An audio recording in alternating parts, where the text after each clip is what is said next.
북한이 잠수함 기술은 발달한 나라는 아니지 않습니까? 세계에서 가장 많은 국가가 북한입니다. 원자력 추진 잠수함을 개발하려고 하고 있습니다. 러시아가 도와줘요? 조건이 맞으면 도와줄 수 있죠. 근데 북한은 ICBM을 쏠 정도까지 해놓은 거예요? 북극성 5형까지는 네. 공개를 했는데 하여튼 이렇게 큰 건 못 실을 거 아니에요? 그래서 어떻게 했냐면 잠수함 밑에가 평평하잖아요. 밑에를 배불룩하게 만들어요. 아 그래요? 북극성이니 화성이니 하는 게 우리가 붙이는 거예요? 아니면 북한이 붙이는 거예요? 노동 미사일은 노동리라고 하는 데서 보였고 저는 노동인지 일한다는 그건 노동인 줄 아니고요. 알았어요. 아니, 최근에는 미사일 측면에다가 써요. 지읒, 시옷거든요. 죄송? 죄송은 아니고 북한의 드론 기술은 어느 정도까지 왔습니까? 엄청나게 빠르게 발전하고 있다는 느낌. 북한이 대놓고 우리한테 미사일을 쏘는 순간 그건 전쟁이잖아요. 네. 하지만 드론은 과거에도 우리한테 날려보낸 적이 있었고 앞으로도 위협을 가할 가능성이 충분히 있다.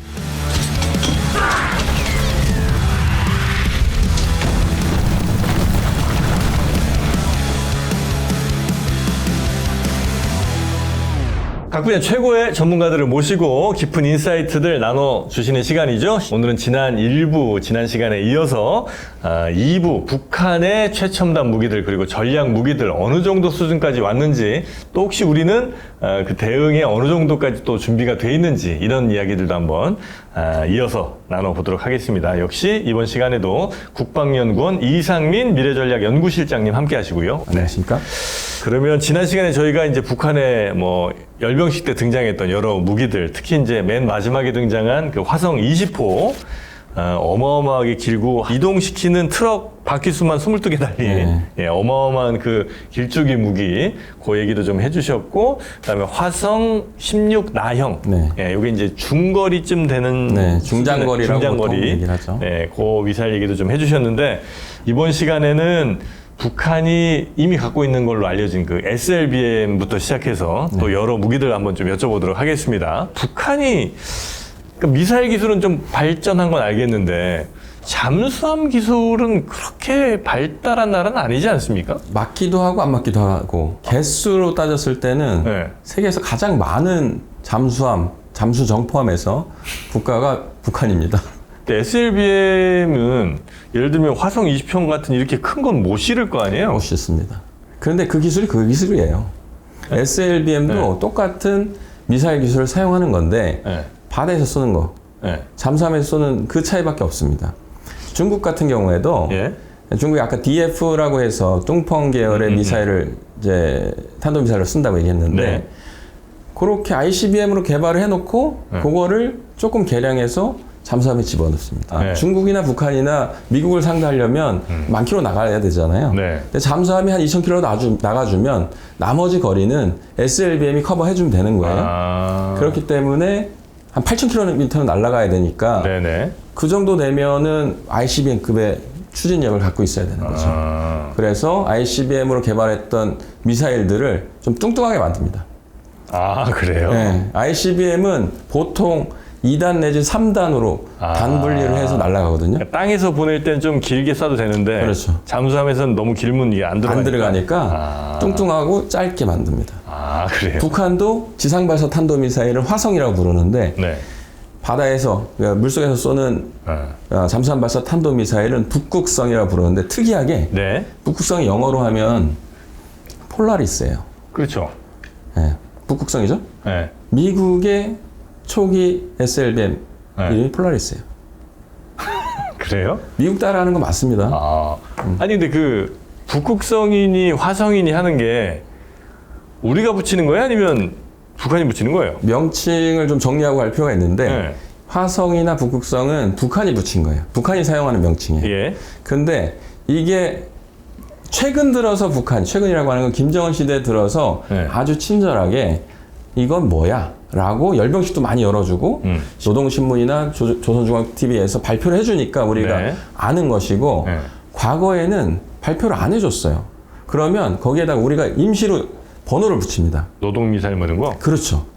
노동미사일은 노동에서 노동리라고 하는 데서 보였고 대포동 미사일은 대포동이라고 하는 동네에서 관측이 됐기 때문에 우리가 그렇게 별명을 붙인 거고 노동이 그 지명이에요? 지명이죠. 저는 노동이 이제 그 레이버 그 일한다는 노동인 줄 알았어요. 그게 아니구나. 그래서 노동이냐 이거 가지고도 많이 따지긴 하는데 노동이구나. 지금 주말 컨텐츠를 보고 계신 분이라면 저 정프로처럼 이미 배움과 성장의 DNA를 가진 분이시죠? 정의란 무엇인가 마이클 샌델부터 신화적 베스트셀러 작가 베르나르 베르베르까지 국내외 최고의 지성 17명이 함께하는 위즈덤 칼리지 2016. 지금 영상 아래 링크를 클릭해서 당신의 삶에 새로운 변화를 만들어 보십시오. 그리고 북한이 최근에는 네. 그 미사일 측면에다가 네. 써요? 써요. 이름을? 써요. 예. 예전에는 오. 지읒, 시옷, 그리고 숫자 뭐 한 8개 이렇게 나오긴 했거든요. 죄송은 아니고 지읒 하나 또는 시옷을 뒤에 붙이거나 이렇게 했었는데 지읒은 그래서 처음에 이쪽에 전문가들끼리 모여서 하는 얘기가 저게 주체냐, 조선이냐, 조선이겠구나. 지상이냐. 지상 발사. 지상 아닐까? 조선 같은데. 조선이 맞는 것 같아요. 그리고 예를 들어 북극성이면 북극성 3 뒤에 기역, 니은, 디귿, 시옷이 갑자기 나와요. 그러다가 그건 다 없어지고 지금은 가나다라 마바사. 아까 화성 16 나형이라고 했잖아요. 그래서 가가 있고 나가 있고 요번에 단거리 탄도미사일로다 북한이 갖고 나온 것 중에는 실제 미사일에 그렇게 써서 나왔어요. 화성 11형, 11 마형, 마. 가나다라 마. 네네. 예, 그렇게 나왔고요. 화성 다음에 숫자는 그 크기예요? 아니면 뭐 사거리? 그렇죠, 시리즈. 그러니까 탄도미사일은 화성이라고 하는 이름을 일단 붙이고 뒤에 1, 2, 3, 4, 5, 6, 7, 8, 9, 10, 20까지 나온 거고. 근데 중요한 거는 우리가 언론이나 이런 데서 KN이라는 표현을 쓴 적이 있어요. 지금도 써요. KN? KN23. 본 것 같은데? KN. 요번에도 아까 화성 11 마형이라고 하는 거는 북한이 열병식에서 처음으로 친절하게 거의 써줬기 때문에 우리가 쟤는 화성 11 마구나 이렇게 알지만 그전에는 KN23이라고 불렀어요. 그거는 우리가 붙이는 거예요. 그러니까 미국하고 한국이 같이 평가를 할 거 아닙니까? 북한에 공개된 미사일이 뭔지 모를 때 그럼 가 번호로 붙이는 거예요. 그리고 보였던 시점부터 해서 01, 02, 03 이렇게 나가는 거예요. 얘는 임시 번호이기 때문에 북한이 이건 화성 11 마야 라고 하면은 더 이상 사실은 쓰면 안 되는데 워낙 사람들 뇌리 속에 이 KN23이라는 걸로 다 인식이 돼 있으니까 같이 쓰는데 그 KN이 뭐의 약자냐면 노스 코리아를 거꾸로 붙인 거예요. 코리아 노스를? NK라고 안 쓰고 KN이라고 쓰고 편의상 그렇게 쓰고 있는 겁니다. 네네네. 하여튼 이름은 이제 그렇게 되고 그다음에 이제 SLBM은 어쨌든 조금 이제 줄여서 약간 뚱뚱하게 싣고 이제 가는 게 일반적인데 북한은 SLBM 기술이 현재 ICBM을 쏠 정도까지 해놓은 거예요? 아직입니다. 아직. 북한이 지금까지는 북극성 5형까지는 공개를 했는데 시험 발사는 하진 않았어요. 그 시험 발사를 하려면 지상에서 하는 게 아니라 바다에서 해야 되잖아요. 그래야 되겠죠. 그래서 한 2014년, 15년 요때부터 SLBM이 조금씩 보여요. 시험 발사도 합니다. 근데 초반에는 얘네들도 액체 엔진을 썼어요. 액체 연료를 썼어요. 한 번은. 그리고 나서 그 이후부터는 고체로 다 바뀌었는데 처음에 발사할 때는 잠수함에서 발사를 안 하고 바지선에서 하는데 바지선을 가라앉힙니다. 그러니까 바지선 위에다가 이렇게 싣고 가서 얘를 가라앉힌 다음에 거기서 쏘는 거예요. 그래서 잠수함처럼 사출이 되는지만 이제 보는 건데 그걸 이제 여러 번 했고 그러면서 이제 길이도 늘어나고 두께도 이제 커졌죠. 그리고 북극성 3형까지는 시험 발사를 한 걸로 기억을 하고 있고 그것들을 실을 수 있는 잠수함을 지금 개발을 하고 있습니다. 그래서 잠수함에서도 한번 발사는 했어요. 그래요? 네, 근데 그 잠수함은 우리가 심포에서 뭐였다 해서 심포급이라고 부르는데 북한이 가장 많이 갖고 있는 잠수함 중에 하나가 로미오급이에요. 로미오급이 얼마나 거예요? 로미오급이요. 한 6, 70m 되는데 그 정도 되죠. 아닌가? 그 재래식 디젤 잠수함 중에서는 그래도 가장 많이 팔린 잠수함 중에 하나예요. 보급형이에요? 그렇죠. 냉전 시기에 소련에서 중국으로도 가고 북한으로 가고 그래서 북한은 그걸 이제 역설계, 리버스 엔지니어링을 할 수 있는 능력을 갖고 있다고 평가를 하는데 그러다 보니까 그 로미오급을 좀 개조를 합니다. 해서 만든 게 그 심포급이라고 하는 걔는 좀 더 작아졌어요. 근데 특이하게 이 원래 로미오급 잠수함은 SLBM을 발사할 수 있는 그런 잠수함으로 만들어진 애가 아니에요. 아, 그냥 정통 잠수함인데. 잠수함은 크게 종류가 네. 공격형이 있고 전략 잠수함이 있어요. 네. 이제 지금 현대전에서 봤을 때는 네. 전략 잠수함은 SLBM을 싣고 갈 수 있는 게 전략 잠수함이에요. 네. 근데 그 잠수함을 잡는 잠수함을 공격 잠수함이라고 합니다. 아, 잠수함 사냥꾼? 네. 그래서 걔는 SLBM이 없어도 되죠. 네. 대신에 어뢰가 많이 있어야 돼요. 그러니까 어뢰는 이렇게 세우는 게 아니라 옆으로 눕혀놓기 때문에 네네. 이게 그 앞뒤로 길고 네. 이 뭐라 해야 되나 헐이라고 보통 표현을 하는데 네. 이 통이 원주행 통이 네. 크지 않아요. 근데 북한이 갖고 있었던 게 SLBM을 탑재할 수 있는 전략 잠수함을 갖고 있었던 게 아니기 때문에 기존의 공격형 로미오급 잠수함을 네. 개량을 해서 만드는데 SLBM을 탑재할 데가 없으니까 어디다 놓냐면 우리가 보통 함교라고 하는데 이 스노클 올라가는 데 있잖아요. 잠수함이 물 밖으로 나왔을 때 거기 위로다가 뭐 함장이 이렇게 나와서 담배도 하나 피고 하는 그 공간을 이용해서 거기다가 SLBM을 탑재를 했었어요. 아니, 그러니까 수직으로 탑재하진 않을 거 아니에요? 수직으로. 수직으로 탑재를 하면 높이가 왜 안 맞을 텐데? 그래서 어떻게 했냐면 네. 잠수함 밑에가 평평하잖아요. 네. 밑에를 배불룩하게 만들어요. 아, 그래요? 네. 원래 이제 매끈하게 가고 위에만 살짝 올라온 거가 아니고 네. 매끈하게 가다가 위아래를 볼록하게 맞아요. 네. 미사일 높이에 맞춰서 네, 네.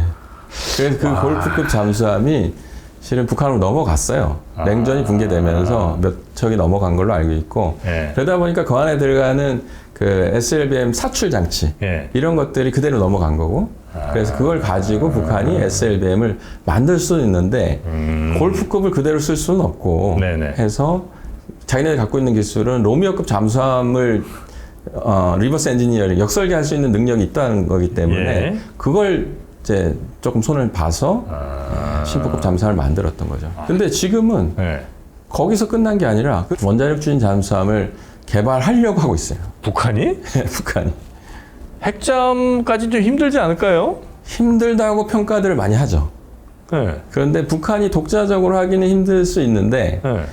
이 주변국들이 러시아가 도와줘요? 조건이 맞으면 도와줄 수 있죠. 근데 러시아도 물론 이제 지금은 좀 더 친하고 뭐 도와준 것도 있으니까 뭐 해주고 싶은 마음이 있을 수는 있지만 안 그래도 핵무기도 갖고 있는 나라가 핵잠까지 갖고 있게 되면 나중에 수틀리면 이게 스스로에게도 독이 될 수 있는 거잖아요. 맞습니다.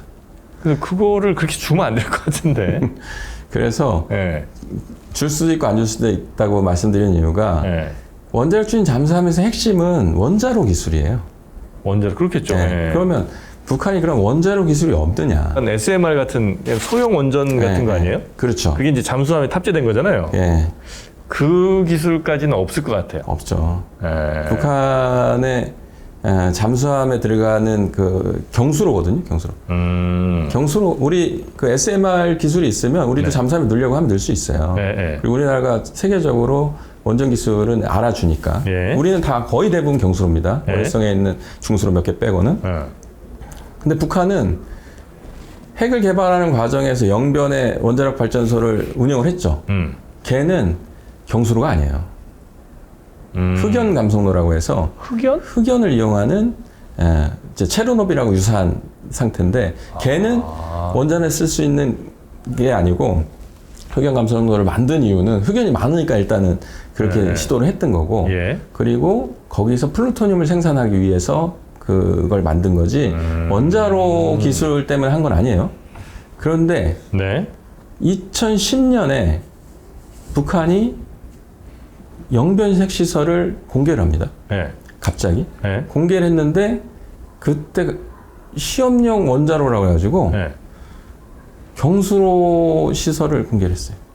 특이하죠? 이게 이제 좀 역사가 깊은데 네네. 북한이 영변에 흑연 감속로를 쭉 운영을 했었는데 그게 오메가와트 원자로라고 하는데 네. 중간에 한번 육자회담 기간에 협상 과정에서 북한이 어떤 쇼를 벌이냐면 냉각탑을 폭파했어요. 냉각탑. 네. 네, 그게 없어요 이제는. 네. 냉각탑을 폭파하고 그 자리에 그걸 지은 거예요. 시험용 경수로를. 그리고 나서 그게 이제 2010년에 미국의 해커 박사라고 해서 네. 스탠퍼드 대학교에 저도 만나본 분인데 네. 이분을 불러서 이제 보여준 거죠. 우리 이거 나중에 이런 용도로 쓸 수도 있어. 라고 했는데 2010년이니까 15년 전 얘기고 예. 15년 지난 지금 시점에 북한이 원자력 추진 잠수함이라고 이제 일부 모습을 공개한 게 있는데 거기에 탑착했다는 거예요. 가능하겠느냐? 전 불가능하다고 보는데 네. 왜냐하면 경수로를 운영해 본 적도 없고 그게 성공했다라고 판단하기도 애매한데 그걸 벌써부터 원자력에 집어넣는다? 그러면 그 원자력 추진 잠수함에 집어넣는다고 하면 잘못하면 그대로 꼬르륵 가라앉을 수도 있어요. 아, 그렇죠. 네. 얼마 전에 그 구축함이라고 만든 것도 진수식 하다가 쓰러져가지고 개망신 당했죠. 예. 북한이 뭐 이것저것 시도는 많이 하고 있으나 아직 기술력이 그들이 원하는 만큼 당연히 아직 따라오지 못하는 상황인 거고, 그걸 이제 주변국들에게 얼마나 도움 받을까는 이제 우리가 좀 지켜봐야 되는 문제 맞습니다. 정도로 이해를 하도록 하겠습니다. 그리고 요즘 현대전에서 많이들 활용되는 게 예를 들면 저비용으로도 많이 할 수 있는 드론 같은 거 있잖아요. 네. 지금 우크라이나전에도 그 뭐 이란제 드론인지 터키제 네. 드론인지가 엄청나게 하여튼 활약하는 것 같고, 북한도 우리한테 무인기 몇 번 좀 보냈었잖아요. 네. 북한의 드론 기술은 어느 정도까지 왔습니까? 지금 단계에서 북한의 드론 기술이 이렇다라고 얘기하면 네. 아마 내일이나 한 달 뒤의 모습은 또 다를 거라고 생각합니다. 무슨 말씀이냐면 네. 엄청나게 빠르게 발전하고 있다는 느낌이에요. 아, 그래요? 네.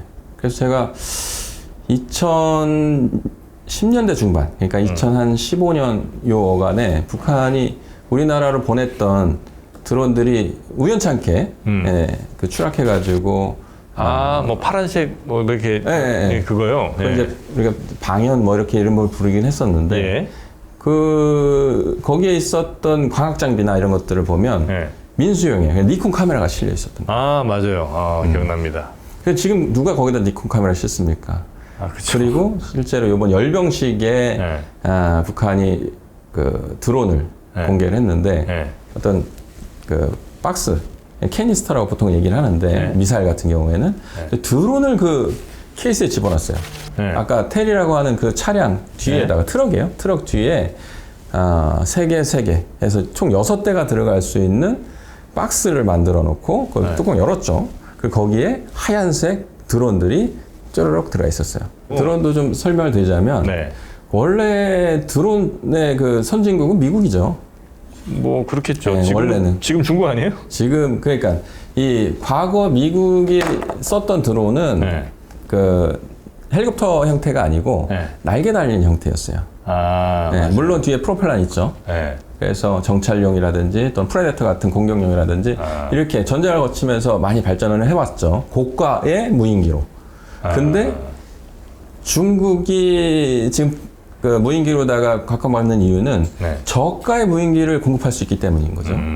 그리고 이게 러시아 우크라이나 전쟁에서 많이 쓰이기 때문이에요. 러시아 우크라이나 전쟁에 쓰이는 드론은 우리가 보는 드론들은 대부분 쿼드롭터라고 해가지고 4개의 프로펠러가 작동이 되는 개인이 곡을 끼고 조정하는 그런 방식이죠. 우리가 일반적으로 FPV라고 하는데요. First Person View 해가지고 1인칭 시점에서 자기가 보면서 운영하는 거를 그렇게 부르는 건데 요번에 열병식에서 나왔던 거는 그거보다는 훨씬 업그레이드 된 거예요.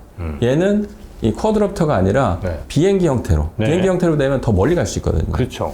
그리고 탄두를 큰 걸 실을 수 있어요. 근데 모습은 보면 처음 보는 모습이긴 한데 비슷한 게 있어요. 그게 뭐냐면 러시아 우크라이나 전쟁에서 러시아가 썼던 이게 계란이라고 하는 이름을 쓰는데 우리 먹는 계란하고 비슷한 표현이긴 한데 원래는 이란제 샤헤드라고 하는 드론을 러시아가 수입을 해서 자기네 형태로 개량을 하고 그거를 북한한테 이전을 해서 북한이 생산하는 거예요. 그래서 북한이 공장이 된 거죠. 그래요? 그걸 받아서 전쟁에 써먹는 거예요. 근데 북한이 그걸 또 개량을 한 것 같아요. 자기네 맞게. 개량을 해서 약간 작아졌어요. 작아진 것 같고, 또 앞쪽에 보면은 그 광학 센서, 카메라 같은 거, 이런 것들도 달려있고. 그래서 최근에 보면 김정은이 현지 시찰을 하면서 드론 관련된 뭐 현장 지도를 많이 하는 게 관측이 많이 됐고 공개를 했죠. 네네. 그런 거는 확실히 수출용 하여튼 뭐 방산 목적으로 수출 목적으로 하는 게 많겠네요. 수출도 되고 네. 자기네들이 필요할 때 써먹을 수도 있고. 여튼 뭐 드론 근데 드론 같은 거는 레이더에 잘 안 잡히죠? 잡히죠. 잡혀요? 잡히고 시끄럽고. 근데 문제는 네. 한꺼번에 많이 쓴다는 게 문제야. 그러니까 오는 거 알아도 한 네. 100대 같이 오면 이제 어떻게 격추하기가 힘들다. 네, 그걸 우리가 벌떼식 공격이다, 뭐 영어로는 살보라는 표현을 쓰는데 실제로 잡아도 문제. 그러니까 레이더로 포착을 해도 저거를 떨어뜨릴 수 있는 방법이 마땅치가 않아요. 미국에서는 무슨 뭐 레이저로 뭐 잡는 뭐 이런 것도 나온다고 하던데 네. 아직은 그거는 좀 어렵군요. 레이저가 답이긴 한데요. 네. 그거 말고도 어차피 드론은 보통 이제 상용 부품들을 씁니다. 네. 워낙 싸게 만들어지죠. 한 뭐 네. 몇천 불 또는 몇만 불 수준으로다가 제작이 되는데 여기에 밀스펙이라고 해서 그 뭐 전자기적으로 어떤 공격을 받았을 때 그걸 이겨내고 날아갈 수 있는 그런 식의 좋은 부품들을 쓰진 않아요. 북한도 그렇고 러시아, 우크라이나도 마찬가지고요. EMP 좀 터뜨리면 돼요? EMP 터트리면 이제 다 아웃되는 거고 마지막에 나도 피해를 보는 것이고 좋은 방법이긴 한데 EMP도 핵을 터트리는 방법이 있고 핵이 터졌을 때 EMP가 발생되는 것도 있고 그냥 전자적으로 어떤 장치로다가 방향을 가지고 하는 것 이것들이 이제 대드론 장비라고 해서 있어요. 근데 그것도 이겨내는 방법들이 있고 그걸 진화적으로 이제 드론이 발전하고 있는 거죠. 그게 지금 지난 3년간의 러우 전쟁에서 아주 짧은 기간 동안에 발전이 됐어요, 실제로. 확실히 그 전쟁이라는 게 진짜 그런 기술을 발전시킨 데는 전쟁이라는 계기가 하여튼 어마어마하게 맞습니다. 업그레이드 당장 먹고 사는 문제가 아니라 죽고 사는 문제다 보니까 일단 해보는 거죠. 그래서 지금 이제 러우에서도 굉장히 빠른 속도로 드론 기술이 발전했고 특히나 북한 같은 경우도 뭐 여러 개를 직접 생산하는 그 공장 역할을 하면서 많은 기술들이 지금 업그레이드가 되고 있고 지금도 이 순간에도 또 업그레이드를 하고 있다는 말씀이신 거군요. 맞습니다. 그래서 제일 지금 걱정거리는 저는 북한이 대놓고 우리한테 미사일을 쏘는 순간 그건 전쟁이잖아요. 네.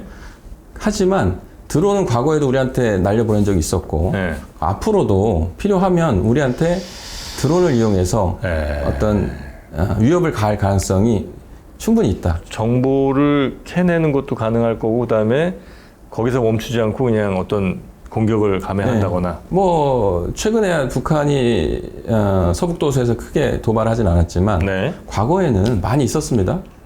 그리고 지금처럼 북한이 핵을 저렇게 완성시켜 가고 있고 그 재래식도 상당히 지금 발전하고 있는데 그렇게 되면 북한이 자신감도 생길 거고 또 오판을 할 수도 있습니다. 북한은 오판이라고 생각하지 않겠지. 그러면 어떤 수단을 이용해서 우리한테 위협을 가할 것인가라고 했을 때는 드론만큼 좋은 수단이 없어요. 그러니까 드론은 참 막기도 애매하고 이미 몇 번 우리 상공을 지나갔어요. 서울. 그러니까 뭐 용산도 그때 한번 왔다 갔잖아요. 왔다 갔습니다. 그래서 그 정도가 비행 거리에 한 200km, 뭐 150km 뭐 이 정도? 아까 쿼드롭터라고 해서 헬리콥터처럼 돼 있는 애들. 얘네들은 한 50km 반경도 어려워요. 왜냐하면 그 공격학적으로 떠 있는 게 힘든 거거든요. 그렇죠. 근데 날아가면서 양력을 이용하는 날개 달린 애들, 얘네들은 뭐 수백 킬로도 갑니다. 그래요. 그 전지로 보통은 배터리로? 안에 이제 엔진이 큰 애들은 엔진이 있어요. 있고. 그리고 작은 애들은 배터리로 하고. 걔네도 GPS나 뭐 이런 걸 통해서 아니면 뭐 전파를 통해서 조종을 계속 하는 거예요? 아니면 그냥 원래 있던 프로그램대로 이제 움직이는 거예요? 다 할 수 있어요. 지금은 카메라 달려 있으니까 그게 이제 그 무인기는 드론이라고 하지만 과거에 무인기거든요. 무인기는 순항 미사일하고 유사합니다. 순항 미사일도 그렇고 무인기도 그렇고 유도하는 방식은 GPS라든지 그리고 이 지상을 직접 촬영하면서 그걸 지도하고 자기가 갖고 있는 지도하고 내가 날아가는 거하고 비교하면서 제대로 가고 있으면 그대로 가는 거고 네. 좀 벗어났으면 위치 조정해가지고 따라가는 거고 이런 방식 이걸 터콤이라고 하는데 그런 유도도 가능하고요. 그다음에 GPS는 워낙 뭐 지금 상용화되어 있기 때문에 기본적으로는 GPS로다가 유도를 하죠. 자, 그러면 이제 북한의 무기들이 어느 정도 체계를 갖고 있는지는 대략적으로 우리가 알 수 있잖아요. 뭐 전차 대 전차 싸움 우리가 무조건 이길 것 같고 느낌이. 네. 그러니까 우리가 방어할 수 있는 게 핵 만약에 북한에 쏘면 우리는 사드로 감지해요. 만약에 북한이 핵 쏘면. 핵을 쏘는 방법은 미사일에 탑재해서 쏘는 그렇겠죠. 거가 거의 유일하죠. 네. 이번에도 이제 등장했던 내용들이 대부분 다 미사일 계통이거든요. 네. 그러면 발사되는 순간에 그 위치를 탐지를 합니다. 뭘로? 위성으로. 아, 위성으로? 네. 그거는 우리나라 거예요? 아니면 미국 거예요? 우리는 그걸 탐지할 수 있는 위성이 지금 없어요. 아, 그럼 미국 거라고? 그래서 알고. 위성도 저기 36,000, 정확히 35,800km 떨어져 있는 곳에 지구랑 같은 속도로 이렇게 자전을 하는, 걔는 공전을 하는 거죠. 네. 그래서 한 지점을 계속 보고 있어요. 한반도를 보고 있는 애가 있어요. 그 친구가 있어요? 있어요. 네. 걔는 계속 우리 한반도 일대만 보고 있는 거예요. 그런데 얘도 이제 단점이 너무 멀리 떨어져 있으니까 네. 얘가 뭘 쐈는지를 알 수는 없고 뭔가 불꽃이 딱 튀겼네? 라고 하는 것만 알 수 있어요. 그 구름 낀 날은 못 볼 거 아니에요? 못 보죠. 네. 네, 그래서 뭐 하나로다가 100% 뭘 감지한다 이건 말이 안 되는 거고. 1차적으로 걔가 보고. 네, 그 방법이 있고 그래서 또 우리도 독자적으로 구름 낀 날, 흐린 날, 밤 이럴 때 볼 수 있게끔 425라고 해서 우리나라 이제 군 정찰 위성 체계를 개발하는 것을 425 사업이라고 해요. 425. 그래서 싸가 원래는 이제 숫자 425가 아니고 싸하고 싸라고 하는 거는 SAR. 예, 이게 우리 저 레이더를 위성에 다는 거예요. 합성 계고 레이더라고 해가지고 Synthetic Aperture Radar. 이걸 줄여가지고 SAR이라고 붙이는 거고 얘는 레이더를 가지고 탐지를 하는 거기 때문에 밤이든 또는 수풀에 들어가 있는 것들도 감지가 가능은 하고요. 그 다음에 2호는 일렉트로 옵틱 해서 전자광학 장비예요. 카메라. 거기에는 IR이라고 하는 이제 적외선, 인프라레드 장치도 같이 해서 낮에는 그냥 2호 카메라가 좋으니까 그걸로 보고 밤에는 IR로다가 보고 날이 흐릴 때는 그 SAR, SAR로다가 볼 수 있는 그런 체계가 지금 우리는 지금 이 순간도 구축이 되고 있어요. 계속 올리고 있거든요. 그래서 이제 발사 단계에서 발견하면 이제 원점 타격도 하고 날아오는 애는 이제 격추하고. 그렇죠. 일단 원전 타격은 별개고 날아오는 걸 어떻게 우리가 막을 것이냐가 이제 미사일 방어잖아요. 그래서 사실은 그 우리가 미사일 포함해서 무기 체계에 대해서 앞으로 얘기를 많이 할 텐데 저는 미사일과 미사일 방어를 하나로 묶어서 한번 나중에 자세하게 좀 다뤄보고 싶긴 한데 기본 컨셉은 날아오는 미사일을 우리가 위에서부터 단계적으로 이제 요격을 하는 거예요. 완벽하게 100% 요격하는 체계는 없어요. 그렇기 때문에 우리가 갖고 있는 거는 지금 팩3 미국이 개발한 패트리어트 그러다가 미사일 저층 단계에서 막을 수 있는데 그럼 그 위에서부터 한번 막아볼 수 없겠어? 라고 했을 때는 거기를 타격할 수 있는 요격 미사일도 있어야 되고 그리고 또 멀리 볼 수 있는 레이더도 있어야 되는데 우리는 지금 LSAM이라고 하는 이 약간 높은 고도에서 요격할 수 있는 미사일 방어 체계를 현재 개발 중에 있고 우리 단독 개발해요? 단독 개발입니다. 그리고 MSAM이라고 하는 거는 지금 개발을 해서 천궁이라고 하는 표현을 쓰는데 천궁? 얘는 이미 이제 배치가 됐고 계속 개량이 되고 있고요. 그 다음에 사드는 또 다른 능력이 있어요. 사드는 요격 거리도 넓지만 탐지 범위가 굉장히 넓어요. 그래서 미리 발사되는 걸 저 멀리서부터 볼 수 있고 그 다음에 엑스밴드 레이더라고 해서 엑스밴드 레이더. 한때 전 국민이 아는 엑스밴드 레이더인데 그래서 뭐 이게 치킨 된다고. 그건 아니에요. 그러니까 그건 이제 아니라는 건지 많이. 그 앞에 지나가면 치킨 돼요. 레이더를 이렇게 쏘는데 보통 지상에다 쏘는 게 아니라 위로 쏘잖아요. 근데 만약에 새가 지나갔어. 그 앞으로 바로 지나갔어. 그러면 얘는 치킨 되는 거예요. 가운데 지나가면? 가까이에서. 근데 사람이 거길 날아갈 이유는 없을 테니까. 근데 이 엑스밴드 레이더는 해상도가 좋아서 상대방도 미사일을 쏠 때는 요격된다라는 것을 걱정하잖아요. 네. 그래서 뭘 같이 보내냐면 디코이를 같이 보내요. 방해 전파 같은 거예요? 저기 가짜 미끼. 아. 네, 미끼죠. 미끼 탄도를 같이 보내면은 우리가 요격하는 입장에서는 네. 한 놈만 때리면 되는데 옆에 이상한 그 가짜 미끼들이 같이 오는데 그 구분이 안 되잖아요. 그거를 구분할 수 있는 수단 중에 가장 우수한 게 X밴드 레이더다. 아, 그래요? 네. 아, 엑스밴드 레이더가 그런 목적인 거군요. 그래서 미국은 심지어 태평양 한가운데에다가 그 X밴드 레이더를 위한 시설물들을 띄워놨어요. 태평양 한가운데로 날아오는 미사일들에 대한 어떤 정보를 얻기 위해서. 네. SBX라고 부르죠. 그러니까 미사일은 그렇게 이제 막고, 그 다음에 드론은 마땅히 막을 방법이 지금 없는 거고. 있어요. 있어요? 네, 여러 가지 방법으로 막아야 되는데 네. 지금 북한이 엊그저께 그 새로운 드론을 공개했기 때문에 네. 지금 아마 국방부도 발등에 불이 떨어졌을 거라고 생각이 분석도 하고 드는데 계시는구나. 전자기적으로 막는 방법이 있고 아까 EMP 같은 거 그거 안 통할 것 같은데, 그거. 통할 겁니다. 그래요? 그리고 네. 그건 아직 우리가 이제 지금 적용하는 건 아니고요. 그 다음에 방해 전파. 그러니까 걔네들도 GPS를 이용할 거기 때문에 예. GPS 신호를 교란하기 위한 그 장치들이 있어요. 그걸 제밍이라고 하는데 네. 그걸 같이 쓸 거고 앞으로의 무기체계들은 GPS 교란 장치들은 필수적으로 탑재될 거예요.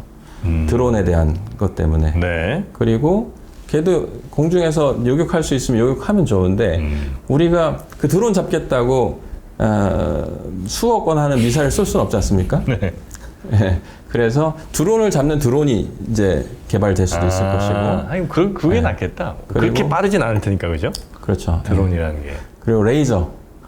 레이저야말로 그 드론 잡는데 적합해요. 왜 그러냐면 일단 싸요. 레이저가? 네. 그래요? 한 방에 한 2, 3천 원 정도. 지금 방에? 환율을 고려해야 되는데 일반적으로 이제 2달러라고 하긴 하는데 비치니까 전기값밖에 안 드는 거죠. 근데 충분히 그 친구들을 태우거나 이렇게 폭파시킬 정도의 에너지가 안 될 거 아니에요? 돼 있습니다. 그리고 우리는 이미 실전 배치를 했어요. 아, 그래요? 네. 아니, 왜냐면 제가 팔아요. 쿠팡 같은 데서. 쿠팡인지 알린지에서 파는데 레이저로 모기 태우는 게 있어요. 네, 알고 있습니다. 그래갖고 방에 이렇게 놓으면 걔가 이렇게 감지해갖고 모기 날아다니면 걔를 쏴갖고 떨어뜨리는 거예요. 너무 사고 싶은데 아직 좀 비싸갖고 못 샀거든요. 모기의 어디를 노리는 것 같아요? 그 친구가? 네. 뭐 그렇게까지 구체적으로 노리고 쏘는 건 아닌데 쏘면 모기의 제일 약한 부분이 날개예요, 날개. 날개? 날개를 맞춰 떨어지죠. 그럼 죽이는 게 아니고 추락시키는 거군요? 그렇죠. 그 드론도 프로펠러로 날아가잖아요. 네. 드론의 프로펠러가 가장 약해요. 플라스틱으로 돼 있거든요. 그것만 녹이면 네. 걔는 어쨌든 4개 중에 하나만 녹이면 떨어지겠구나. 떨어지죠. 그리고 워낙 저가다 보니까 아까 이제 어떤 전파 교란이라든지 뭐 이런 거를 대처할 수 있는 능력이 많이 떨어지고요. 그러니까 이제 서방 세계, 미국을 대표로 얘기하면 미국의 프레데터라든지 또는 글로벌 호크라든지 이런 무인기들은 일반 그 유인 항공기보다도 더 비싼 경우도 많거든요. 그 이유는 그 신뢰성 때문이에요. 거기 사용되고 있는 전자장비들, 항전 장비라고 하는 얘네들이 워낙 신뢰도가 좋기 때문에 웬만한 거로다가는 망가지지 않거든요. 그런데 지금 대량으로 많이 사용되고 있는 이런 것들은 민수용이다 보니까 되게 약합니다. 그럼 뭐 드론도 대응할 수 있고 물론 아마 그 레이저가 그렇게 높이까지 안 되는 것 같은데 제가 레이저 얘기를 좀 드리면 사실 국뽕이라는 얘기를 할 수도 있는데 이걸 실전 배치를 처음 한 거가 우리나라예요. 개발은 늦게 시작했어요. 대드론 레이저를? 네, 대드론이라기보다는 레이저 요격 장치죠. 미사일 방어의 일부인데 그걸 가장 많이 공을 들여서 개발한 나라는 이스라엘이에요. 네, 이스라엘은 우리랑 상황이 비슷한 게 옆에 담 하나 넘어가면 이제 위협이잖아요. 거기 사방이 적이죠. 사방이 적이죠. 거리가 멀은 것도 아니고 쏘면 몇 분 안에 날라와요. 빨리 대응해야 되는구나. 그렇죠. 그래서 유명한 게 아이언돔이잖아요. 그 아이언돔에 쓰이는 타미르 요격 미사일이 보통 지금 물가 올라가지고 한 1억이라고 치면 그 이스라엘로다 공격하는 하마스, 지금 하마스 난리잖아요. 네. 하마스가 쏘는 그 까삼이라고 하는 로켓이 있어요. 네. 얘는 한 1,000불? 가격 차이로 치면 100배 차이는 나죠. 근데 얘네들이 예전에는 몇 발씩 안 쐈어요, 한 번에. 그러니까 요격이 됐어요. 근데 막 쏘는구나. 지난번에 쐈던 게, 그러니까 10월 7일이 이제 2주년이 된 건데, 2년 전에 1,000발 이상을 동시에 쏜 거예요. 아, 그럼 1,000억 이상 날아가는 거네. 그걸 다 맞추면 1,000억 이상 날아가는 거죠. 네. 근데 이스라엘도 뭐 천조국이 아니니까 네. 동시에 쏠 수 있는 게 800발밖에 없었어요. 아. 그러니까 얘네들이 안 거죠. 하마스가 800발 이상 쏴라. 아, 찔끔찔끔 쏘지 말고 한 방에 몰아쏴라. 그렇죠. 아. 그래서 이스라엘이 생각했던 게 이거는 요격 미사일로 될 일이 아니다. 라고 해서 개발한 게 아이언 빔이에요. 빔. 아. 레이저. 네. 그리고 실제로 제가 이스라엘 대사님하고 네. 올해 한번 볼 일이 있었는데 예. 이분이 그 아이언 빔에 대해서 굉장히 홍보를 많이 하시더라고요. 이미 배치가 됐어요. 아, 그래요? 네. 그 실제로 그리고 효과도 꽤 괜찮고요. 우리 거보다 훨씬 좋아요. 그 이게 이제 출력이 중요한데 네. 우리 거는 한 20kW 정도라고 얘기를 하는데 레이저의 그 색이죠. 네. 근데 이스라엘 거는 지금 100이 넘어요. 100kW가 넘어요. 아, 그래요? 네.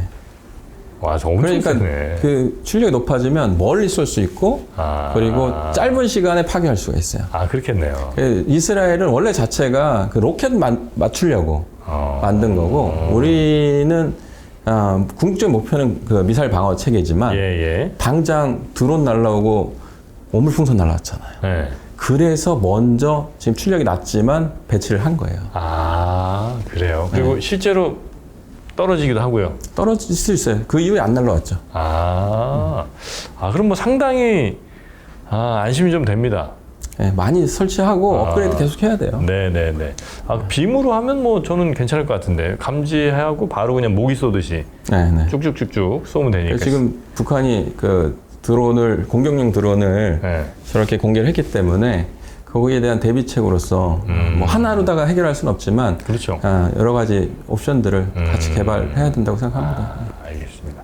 자, 오늘 저희가 우리 이상민 국방연구원 미래전략연구실장님과 함께 이제 북한의 열병식 관련된 여러 무기들에 대한 디테일한 이야기를 좀 나눠봤고요. 앞으로 좀 시리즈를 통해서 북한의 무기 또 전 세계의 무기, 미국과 중국의 첨단 무기들 또 러시아의 무기나 우리의 무기들 관련된 이야기들까지 우리 실장님이 좀 도와주시면 또 흥미롭게 좀 듣고요. 물론 이제 꼭 흥미만 있는 것은 아니고 그만큼 우리의 안보에 최첨단 무기들이 가장 중요한 역할을 해주는 거니까 뭐 그런 이야기도 같이 좀 나눠보도록 하겠습니다. 자, 오늘 실장님 대단히 재밌었고요. 네. 다음 시간에도 잘 부탁드리겠습니다. 네, 잘 부탁드리겠습니다. 네, 고맙습니다. 네, 감사합니다. 지금 주말 컨텐츠를 보고 계신 분이라면 저 정프로처럼 이미 배움과 성장의 DNA를 가진 분이시죠? 정의란 무엇인가 마이클 샌델부터 신화적 베스트셀러 작가 베르나르 베르베르까지 국내외 최고의 지성 17명이 함께하는 위즈덤 칼리지 2016 지금 영상 아래 링크를 클릭해서 당신의 삶에 새로운 변화를 만들어 보십시오.